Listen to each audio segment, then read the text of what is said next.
Yo, what's going on guys? Arekkz here, welcome back to another Anthem video, and today we are back with another build, and this time it is for the Ranger. This is your ultimate build. This is the build that lets you have your ultimate as frequently as possible so you can rain down rockets on all of your enemies. So if you guys do enjoy this, then a like would be super appreciated. Comment down below if you have any questions, and of course if you haven't entered our giveaway for a chance to win a console of your choice, be sure to click the link in the description box down below.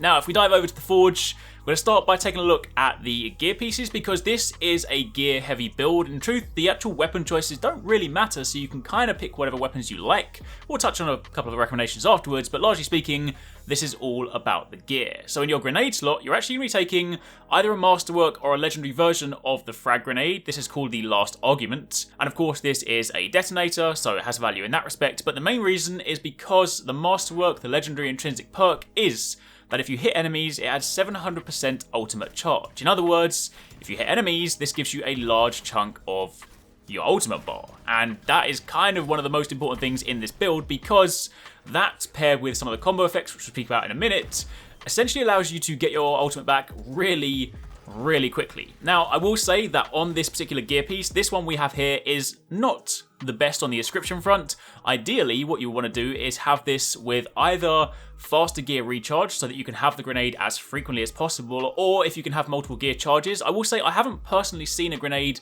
with multiple charges, so I'm not entirely sure if they do exist. If they do, let me know in the comments down below. But either way, what you essentially want is you want to have access to this as frequently as possible. So if you have any kind of inscriptions that increase the recharge, give you access to it quicker, this is what you want. Then moving on from there, the second ability in your assault launcher slot is Tactical Onslaught. This is the masterwork version of Venom Darts. The intrinsic perk for this one is that Venom Darts permanently gain an extra charge. Now, the main reason we're using this is quite simply because outside of the grenade, generally speaking, and this applies to every javelin, producing combos and detonating combos is also one of the fastest ways to generate your ultimate ability. If you're setting off combos frequently, that is the fastest way to just naturally generate ultimate bar outside of any inscriptions, any gear perks, any components, anything like that.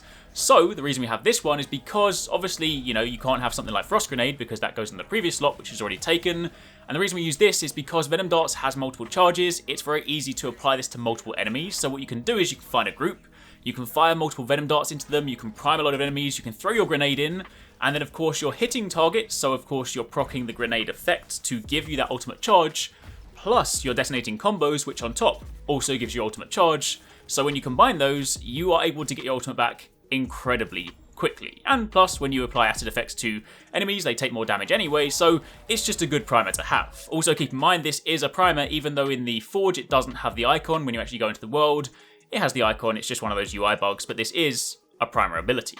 Now, of course, outside of that, when it comes to your support ability, generally speaking, I'd recommend grabbing something like Muster Point. It's just a free damage boost, and of course, when you get into those situations where you're fighting bosses, it's just a nice thing to have. But in truth, that's not really integral to the overall way this build works, so largely speaking, grab what you want. Of course, on your weapon front, as mentioned, this isn't really a weapon-driven build, so you can kind of use what you want. So for this one, we have a legendary version of Rolling Carnage, where when you dash, it increases the weapon damage by 50% for 20 seconds, and that way if you're kind of up close and personal, you can use this. And we also have Truth of Tarsus, just because, when you're in the boss battles, pair it with Muster Point, it's just a good way of dealing damage. But as mentioned, weapons for this aren't really the integral part, so now I want to switch focus to the components. Now, on this front, there are a couple of components that, of course, lean into the actual abilities we have, and the rest of them are, largely speaking, just for kind of survivability. If you're diving into Grandmaster, you're getting up close and personal with enemies, this will just help keep you alive. So there is some freedom to mess around here, and there is also one component we haven't actually got just yet, but I'll call it out in a minute because this is also one that you will definitely want to have. But to begin with, we have the Ranger Combo Augment. This is an epic component, and quite simply, this increases your combo damage by 50% of your base damage. Now, when you factor in that the Ranger has a large amount of single target damage on combo detonation, it's one of the highest combo effects per single target. When you pair this with the Combo Augment, it just means you can deal even more damage, so this is just a nice one to have because you are, of course, going to be comboing enemies anyway, so it just goes nicely in with the whole synergy.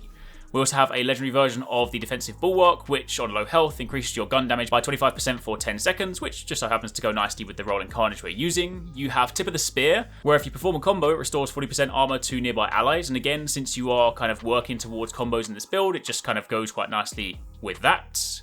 You then have the Grenadier Inscription, which increases grenade recharge rate by 35% of the base speed. So this one is of course incredibly important because it revolves around getting your grenade back. So this is one of the ones you definitely want to have in this build.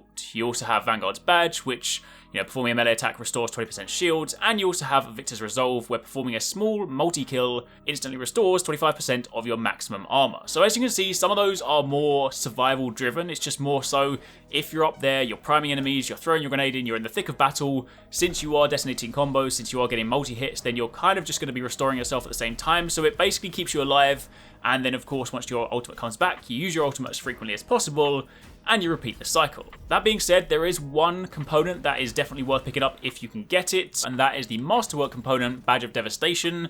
With this one, when you perform a large hit streak, it'll instantly add some ultimate charge back. So again, this is one that leans nicely into the whole sort of ultimate concept behind this build. So if you can get this one, then you can swap out one of the other ones. So as mentioned, there are definitely some components in here where you've kind of got a bit of freedom, which is quite nice because the build itself works largely speaking around the abilities and a couple of components. So if there's a way you prefer to play, maybe if you wanted to lean more into your weapon damage, you could then select components that led more into that. But again, if you wanted survivability, then the way we have it set up here works really well. It means that we can stay on the front lines, we can kind of be a little bit more risky with the Ranger and not die in the process, and ultimately get your ultimate back and rain down rockets as frequently as possible. It's a lot of fun, we really enjoy using it, and hopefully you guys have some fun with this too. Let me know in the comments down below if you guys have tried this out already, maybe if you're going to be checking it out, or if you've got any other ideas for things that you've had fun with your Rangers, then definitely let me know. But for the time being, that's it. Keep it locked for plenty more Anthem videos.